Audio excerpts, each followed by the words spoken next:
Selamat pagi Mbak apa kabar? Masih? Selamat malam. Oh, selamat malam. Masih bisa ketawa ini aku seneng. Berarti sampean masih hidup. Gimana Mbak? Eh, Bingung? Langsung ke intinya aja ya Mas ya. Bingung sampean mulai. Ketoknya jek enom sampean iki. Wis duwe bojo apa kurang Mbak? Iya masih umur 23. Sudah punya suami belum?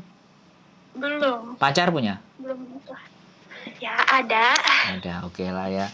Kita pembukaan dulu biar sampean itu nggak sepaneng. Jadi sudah Mbak Yani apa temennya sampean lah, jangan disebut.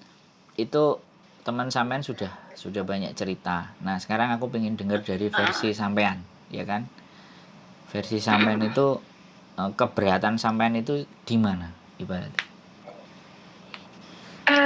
Jadi gini, aku kan di sini baru 6 bulan ya, baru selesai potongan. Siap. Itu aku kan jobnya jaga jompo yang dibilang masih muda lah, umur 35-an, cuman dia udah nggak bisa apa-apa.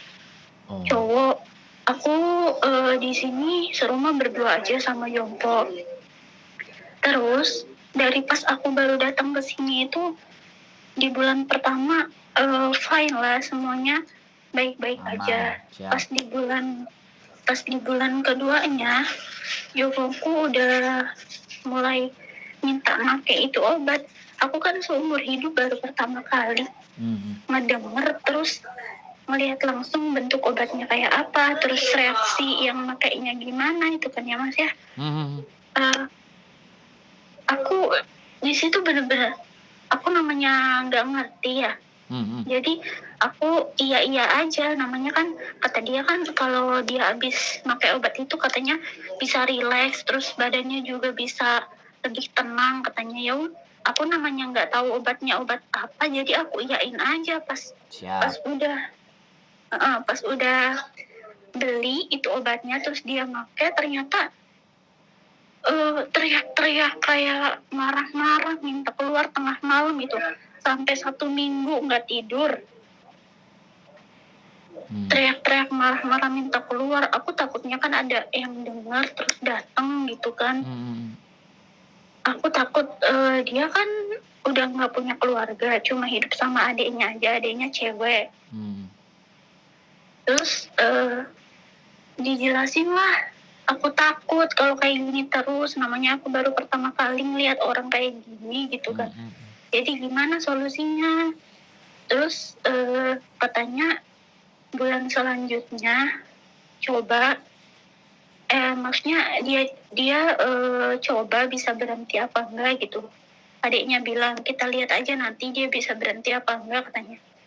Terus sampai bulan ke-5, bulan ke-6 kemarin Desember itu saya selesai potongan, dia masih belum bisa berhenti juga.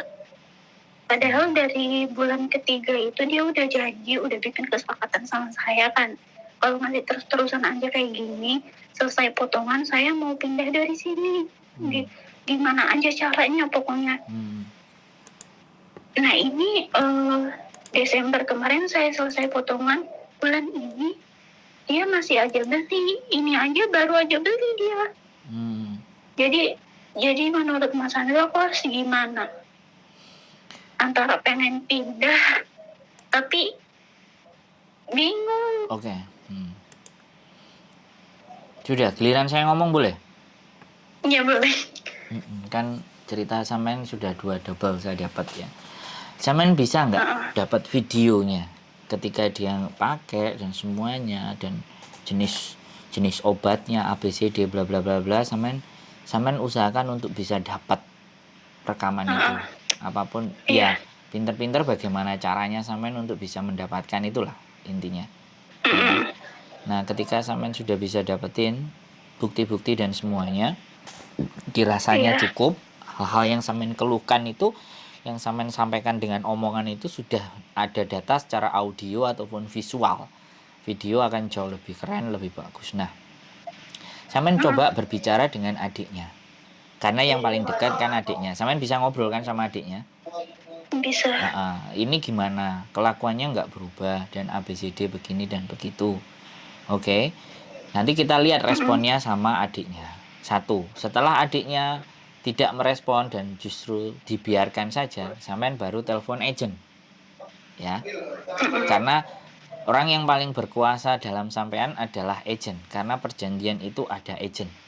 Dan saya tidak ngerti, sampean dikasih tahu agentnya pekerjaannya model apa dan seperti apa, kan yang tahu sampean. Kalau ada tidak kesesuaian kan sampean bilang, ini ada buktinya ABCD bla bla bla bla bla bla, ya.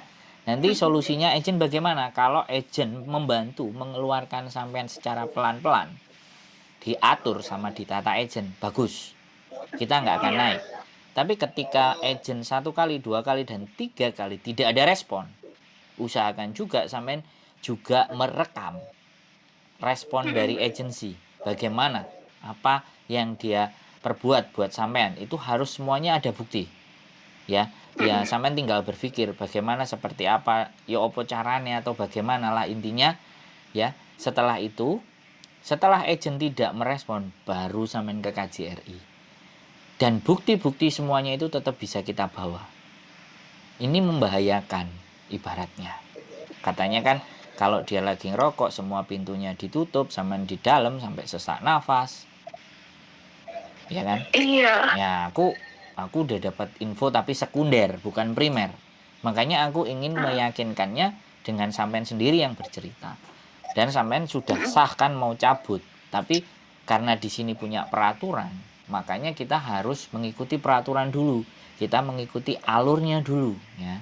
Kalau ternyata tidak tahan, kemudian misalnya sekali waktu itu teriak-teriak dan histeris dan ibaratnya sampean kayak orang terancam bahaya gitu ya, sampean boleh telepon polisi. Ya kan? Jadi kalau telepon polisi nanti bisa bahayain buat saya nggak, Mas? Ya enggak dong, kan namanya kan ini udah terlarang kan katanya. Iya, aku ngerti, tapi sekali lagi ini adalah pilihan kalau seandainya sesuatu itu sangat membahayakan sampean, ya kan? Jadi sampean harus tahu alamatnya di situ biar langsung ada bentuk penanganan. Ya kalau sampean memang oke, ya udah, gimana caranya barang-barang yang nggak bener itu sampean ninggirin, tapi ingat jangan ada tangan sampean. Karena polisi akan periksa semua kan, bener nggak? Itu sesuatu yang ekstrim. Jadi ada lapisan-lapisan yang saya sampaikan ke sampean, runutan-runutan tadi cerita gitu loh. Nah, kondisinya kan sampean yang ngatur, bisa dipahami nggak?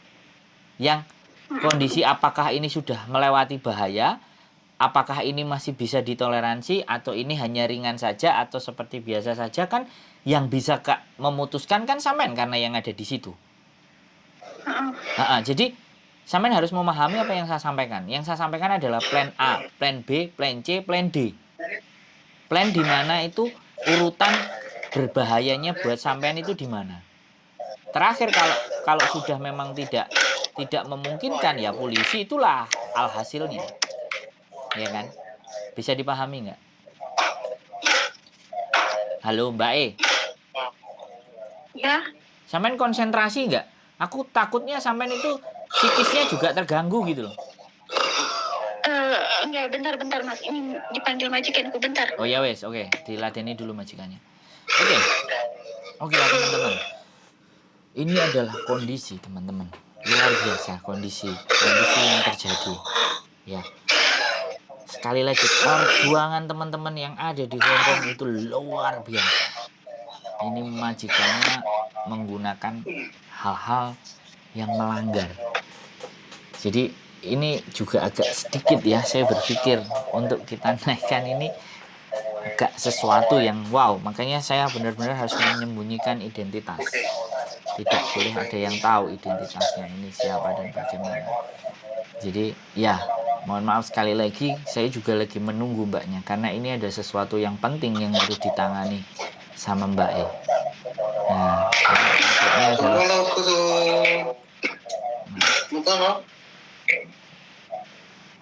jadi luar biasa sekali lagi perjuangannya ya teman-teman. Kita dengar suaranya. suaranya majikannya. Jadi sudah memang Kalau Mas piye Mbak, aman? aman. Oke ya. Jadi ini plan ya Mbak, ini rencana. Jadi jangan ditelan mentah-mentah. Sampean harus menyesuaikan kondisi dan keadaan. Masa depan sampean itu masih panjang. Jadi dalam mengatur langkah sampean harus, aku harus A, harus B, harus C, harus D. Ya kan. Sekali kita meleset kan akan jadi masalah di situ kan. Bicara sama adiknya baik-baik. Adiknya nggak bisa bicara sama agent, tunjukkan buktinya baik-baik. Agent tidak merespon, ngomong langsung ke KJRI. Nanti kita cari nomor hotline-nya KJRI atau fanpage-nya KJRI. Usahakan 2 kali, 3 kali atau telepon yang urgent. Pak, boleh nggak bisa nomor WhatsApp-nya KJRI yang urgent harus dihubungi? Karena sekali lagi saya cuman YouTuber, saya cuman bantu untuk sementara bagaimana alurnya untuk mengatasi persoalan sampean. Dan kalau sudah keadaan benar-benar membahayakan, ya sekali lagi saya garis bawahi, keadaan yang benar-benar membahayakan jiwanya sampean, itu wajib polisi yang ditelepon. Bisa dipahami? Bisa. Jadi boleh saya ngomong Mas? Ya silakan. Jadi gini, saya ingat banget di bulan ke-4 atau di bulan ke-5 gitu ya. Saya kan udah bilang ke Masnya ngomong langsung di depan mereka berdua gitu, jompo saya sama adiknya. Saya ngomong kalau saya udah bener-bener gak kuat di sini. Kan dia selain candu, maaf ya, narkoba, dia juga namanya ngerokok itu Mas, setiap 20 menit sekali itu ngerokok. Mau dia lagi tidur, intinya kalau setiap 20 menit sekali itu ngerokok harus. Jadi menurut saya kan, dari asap rokok aja kan buat saya benar-benar nggak baik kan, apalagi asap narkoba. Awalnya saya kayak yang nanganin ini tuh kayak yang ya udah mungkin butuh waktu dia buat berhenti kan. Tapi makin kesini kok kepala saya suka sakit, dada saya suka sesek. Jadi gimana?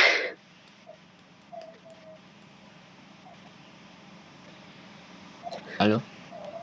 Ya aku nungguin Iya, sampean gitu. ngomong Mbak. Aku nungguin sampean ngomong. Karena kan kita ngomongnya gantian. Jadi lebih ke intinya makin kesini makin bukan suka, sering jadi sering sesek gitu. Saya udah bilang ke adiknya juga, namanya udah kecanduan susah buat berhentinya gitu kan. Ya, kalau harusnya dia memang masih belum mau berhenti, lebih baik saya ngomong sama agensi buat mengatur gimana baiknya gitu kan. Ini kan masalahnya kesehatan saya gitu kan. Saya nggak mau kalau terus-terusan kayak gini. Iya. Rehabilitasi Tapi seharusnya. Jawaban mereka berdua sama Mas. Ya sudah, rekam juga. Halo? Iya. Jadi itu semuanya kan harus dibuktikan toh Mbak, bener nggak? Iya. Kita harus benar-benar lihai dan pandai untuk membuktikan kejadian-kejadian apa yang disampaikan mereka supaya orang lain itu sudah tidak ngeles. Ya sampean harus bisa membuktikan. Kalau sampean cuman omongan ya Hongkong gimana Mbak? Bener nggak? Iya. Makanya saya menekankan sekali lagi, pandai-pandainya sampean menggunakan alat komunikasi sampean untuk bagaimana cara membuktikan situasi dan keadaan yang memang sampean harus keluar dari situasi dan kondisi di situ gitu loh. Makanya ketika sampean bisa mempunyai data itu, kalau suatu hari pun akan disengketakan dengan imigrasi, sampean punya data komplit. Buat buktinya ya Mas ya? Iya dong Mbak. Sampean sekarang gini loh, sampean bisa tidak memperdulikan bukti dan apapun, sampean cabut itu bisa. Tapi yang jadinya nanti kan kesia-siaan, kabur lah ibaratnya misalnya tiba-tiba. Itu yang salah malah sampean. Dan kami tidak menyarankan hal itu. Kecuali memang yang dibawa pisau, yang dibawa apa, dan kita benar-benar bisa membuktikan kondisinya membahayakan nyawa.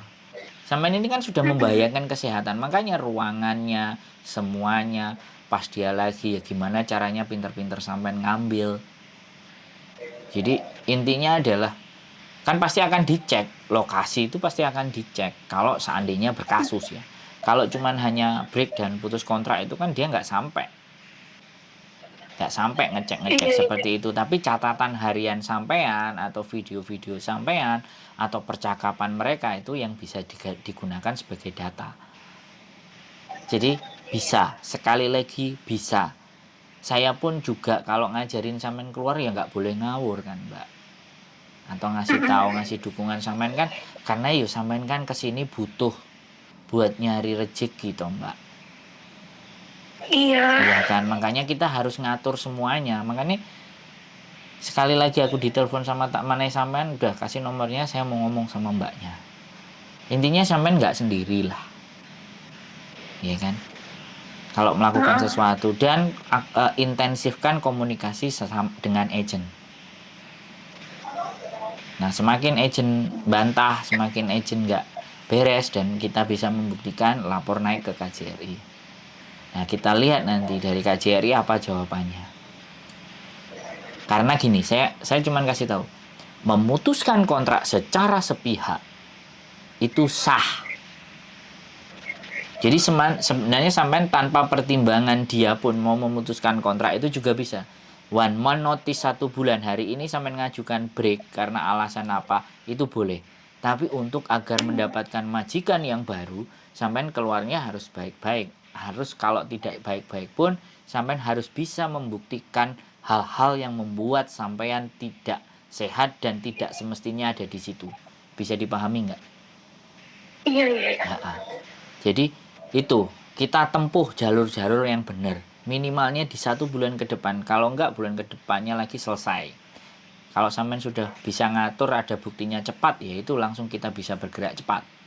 Bisa nelpon agent, bisa komunikasi sama agent, sama adiknya, nggak ada respon, langsung naik ke KJRI. Dah.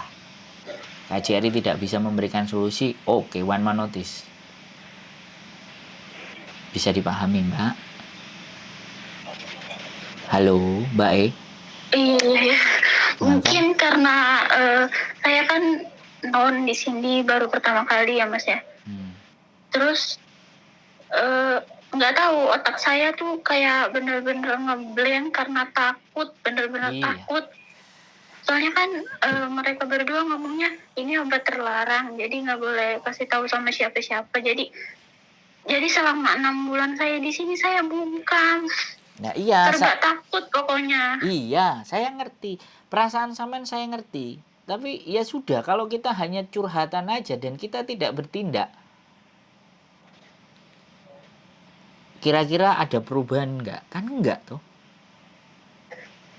Iya, benar. Makanya kita lakukan perubahan dengan strategi yang cakep gitu, yang cantik, yang elegan, yang nggak ngawur gitu loh Mbak E. Dengan sampean sudah mulai telepon ini, sudah mulai sampean bertindak. Ya kan? Nanti level tindakannya naik lagi gitu loh.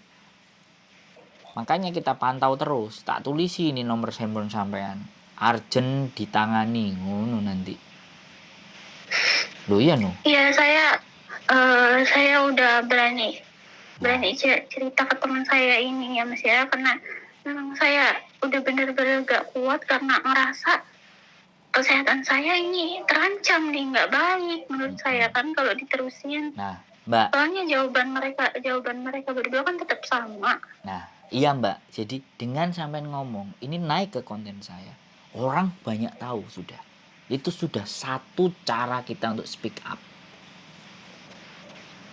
Menyuarakan sesuatu yang berbahaya buat diri kita. Tapi sekali lagi makanya harus elegan, harus ada bukti. Harus bisa menunjukkan memang sampean layak untuk tidak ada di situ gitu loh Mbak. Bisa dipahami nggak? Iya. Ini kalau aku bilang ini agentnya ini nggak tahu detail tentang majikannya. taunya dia adalah majikannya udah jumbo pakai kursi roda, nggak bisa ngapa-ngapain atau gimana, cuman gitu aja, tapi nggak detail sampai gunakan sesuatu yang sudah tidak selayaknya gitu loh Mbak, paham nggak? Iya. Ya kayak gitu ceritanya. Kita juga bisa bertindak ngawur, tapi kan kita bukan korban Mbak, sayanya ini bukan korban, alih-alih saya malah kena. Bisa dipahami nggak? Iya benar. Ya, saya tidak menekan, justru saya akan mendampingi sampean dan saya memperhatikan ini. Sampean nggak perlu khawatir, rezeki bisa dicari, ingat ya, rezeki bisa dicari. Tapi kesehatan sampean itu lebih penting. Halo? Iya. Oke, tetap logika nalarnya dipakai. Dimunculkan keberaniannya pelan-pelan. Rasa takutnya dihilangkan sedikit demi sedikit. Ini perjuangan di Hongkong. Hari ini itu 5 tahun lagi, 6 tahun lagi kita akan mentertawakan hari ini Mbak. Tahu artinya? Jadi perjuangan sampean itu akan bisa dirasakan di 4-5 tahun atau 2 atau 3 tahun ke depan. Sampean belajar berani. Nggak ada libur katanya juga kan? Oh iya benar. Kontrak saya selama 2 tahun benar nggak ada libur. Loh, jadi benar-benar sampean memang sampean tanda berarti. tangan. Sampean tanda tangan 2 tahun nggak libur. Iya memang saya tahu kontrak saya nggak ada libur sama sekali kan sampai benar-benar finish gitu. Udah nggak ada libur, dengan dihadapkan masalah seperti ini jadi nambah stres. Bayuh. Itu aja sudah bisa dilaporin loh Mbak. Nggak boleh libur itu sudah bisa dilaporin, kecuali sampean tanda tangan sebuah surat pernyataan bahwa sampean memang nggak libur selama 2 tahun. Sampean ada tanda tangan pernyataan nggak? Kertas kontrak itu bukannya beda. Kertas kontrak itu ada liburnya. Beda. Saya tanda tangannya yang itu aja. Oh ya sudah, berarti itu bisa dilaporkan juga, tidak pernah libur. Tidak boleh loh Mbak. Peraturannya imigrasi Hong Kong, Labor Department, libur 7 hari 1 kali hari libur. Iya jadi gini Mas. Tapi adiknya jompoku ini bilang memang nggak ada libur, tapi diganti uang lemburnya diganti. Ya, sampean terima?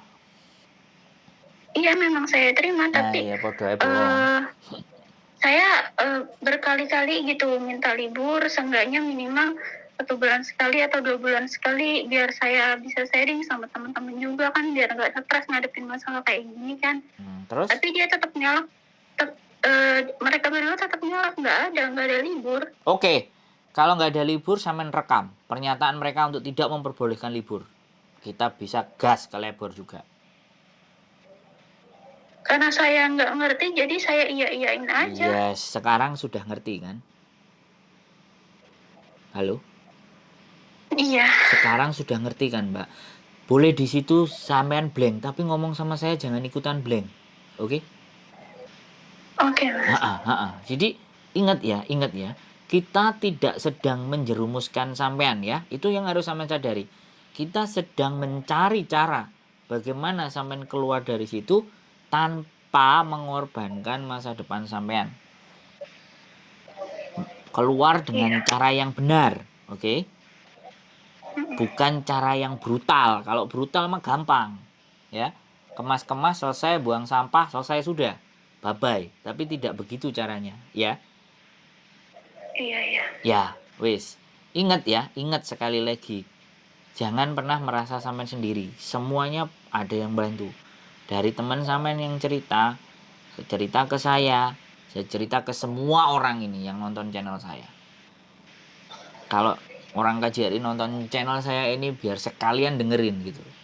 Penderitaan warga kita itu kayak gini, ngerti nggak? Bisa dipahami kan sampean Mbak? Iya, terima kasih banyak Mas. Ya, simpan dulu terima kasihnya. Nanti kalau sudah keluar, posisinya aman dan baik-baik saja, baru sampean bilang terima kasih. Dan saya juga mau kok dibelikan kopi sama gedang goreng. Nah, gitu loh, senyum gitu loh. Hah? Mas, Senyum. kalau boleh ngomong satu kali lagi. Boleh. Mungkin ini pertanyaannya agak lucu ya, namanya. Nggak apa-apa, Ya nggak namanya apa-apa. saya non kan, Saya nggak peduli. belum ngerti Pertanyaan apapun apa-apa. silahkan. Yang penting jangan bilang, Mas pinjem duit. Nah, jangan. Enggak. Saya kan dari kemarin kan saya udah benar-benar otak ngeblank gitu, saya udah ngeberaniin diri tanya ke semua teman-teman yang baru saja bulan Desember kemarin pada banyak yang, ya ada sebagian teman saya pada banyak pindah majikan. Katanya prosesnya lebih sulit dari tahun-tahun sebelumnya. Prosesnya sulit bagi orang yang menyerah dan keluarnya tidak dengan aturan yang benar. Bisa dipahami nggak? Jadi di situ juga saya ada rasa takut lagi buat pindah. Ya sekarang gini aja deh. Ya, gitu. Oke. Sampean boleh denger kata siapapun, temen sampean, demit, setan, hantu, iblis. Boleh sampean denger. Tapi sampean harus punya prinsip. Ini hidup sampean. Yang tahu sampean, yang paham sampean, yang menghadapi sampean. Bisa dipahami nggak? Iya. Dan yang memutuskan untuk cabut juga sampean dengan segala bentuk resikonya. Ya. Sekali lagi, sampean harus tegas dalam diri sampean. Bantuan kan akan datang. Orang-orang yang akan membantu sampean itu akan datang. Kalau kita hanya isinya takut, saya ngerti sampean masih baru. Justru karena baru itulah, makanya saya nggak tahu ya, panggilan jiwa atau gimana sih, aku nggak ngerti caranya. Nek ngomong kayak gini tuh, wis diarani apa? Padahal ketika aku bantu sampean itu untungku apa nek dihitung, bener nggak? Oh iya benar. Uang kopi sama pisang goreng aja belum tentu dapat nanti kan? Ya, yang gitu loh, harus senyum sampean. Aku berusaha membelokkan sampean untuk tetap masih senyum gitu. Jadi kalau aku banyol ketawa, sampean bisa ketawa, itu berarti nggak bener-bener labil, depresi. Kan ada anak diajak ngomong terus diem, ya kan? Terus tatapan kosong, bener nggak? Benar. Iya, karena saya nggak menatap sampean. Sebenarnya otakku memang lagi ngeblank banget, cuma karena benar-benar ngelawan rasa takut aja jadi berani angkat bicara kayak gini. Iya, harus dong. Ini kan aku kan tadi bilang, hari ini itu akan kita tertawakan di 2-3 tahun mendatang. Bahkan mungkin ketika sampean keluar dari situ aja, mungkin sampean agak sedikit tertawa lega, mengembalikan emosional dan depresi sampean karena ketakutan yang berlebihan. Bisa dipahami nggak, Mbak? Iya. Sehebat apapun saya berteori, sehebat apapun saya bercerita, kalau sampai nerimanya dengan otak blank, ya nggak akan jalan. Bisa dipahami nggak? Ya, pokoknya yakinkan ke dalam diri, berdoa yang banyak, ya kan, bahwa semuanya ini bisa sampai lewati. Di balik hujan dan badai serta petir, itu ada pelangi, Mbak. Wis, gak tahu sampean percaya apa enggak. Kalau aku percaya. Bisa. Aku pun percaya. Nah, munculkan kepercayaan itu. Sesuatu ini harus dihadapi. Dan ingat, sampean nggak ngadepinya sendiri loh. Aku iki sopo, Mbak? Dulur saudara juga enggak, ya kan? Deket juga enggak, kenal juga enggak. Bisa dipahami nggak? Iya benar, Mas. Saya punya banyak dukungan dari teman-teman aja, karena saya belum ada cerita sama keluarga saya karena takut mereka pada kepikiran. Nggak usah. Sampai tonton channel YouTube saya supaya keberanian dan kepercayaan diri sampean semakin muncul. Boleh. Karena kan nggak bisa omong-omongan. Kalau nonton kan bisa. Channel YouTube saya Sandro Jabrik. Dan suara sampean nanti keluar di situ. Biar sampean. Jadi malu. Loh, ngapain malu? Kan nggak kelihatan mukanya. Sampean juga nggak telanjang kan? Lah, ketawa gini loh. Kalau ketawa gini kan berarti masih sadar gitu. Ya, nggak usah malu. Ya, ini perjuangan. Perjuangan yang harus diangkat. Kalau orang luar bilang untold story, cerita yang tidak terungkap. Tapi di tempat saya cerita itu terungkap. Beginilah perjuangan untuk memperbaiki kehidupan. Jadi PMI Hongkong. Nah, gitu loh, Mbak. Ya. Iya. Terus berani dan percaya. Saya pokoknya nunggu ditraktir kopi sama gedang goreng sama sampean. Nah, gitu senyum. Ya. Oke. Ada lagi yang mau ditanya? Oke, Mas. Cukup? Kayaknya udah cukup. Ya. Lega. Udah. Halo? Iya, kayaknya udah cukup lega. Terima kasih banyak. Mas. Oke. Ya, saya ucapkan selamat berjuang dan selamat datang di Hongkong. Terima kasih banyak, Mas Andrew. Oke. Semangat ya. Tetap sadar, tetap berpikir yang benar, jangan rasa takut itu menguasai. Oke? Itu aja ya. Oke. Sehat selalu buat sampean, Mbak ya. Selamat malam. Terima kasih banyak, Mas Andrew. Oke, yuk. Bye-bye. Bye. Oke, teman-teman. Luar biasa. Ini luar biasa ya. Cerita yang ekstrim. Udah panjang banget. Istriku sudah pulang. Daripada aku direlui, malah dientuti sama bujuku. Sehat selalu buat kalian semuanya. Simak video-video saya. Semoga mendapatkan manfaat. Stay tune in my YouTube channel and see you the next video. Bye-bye.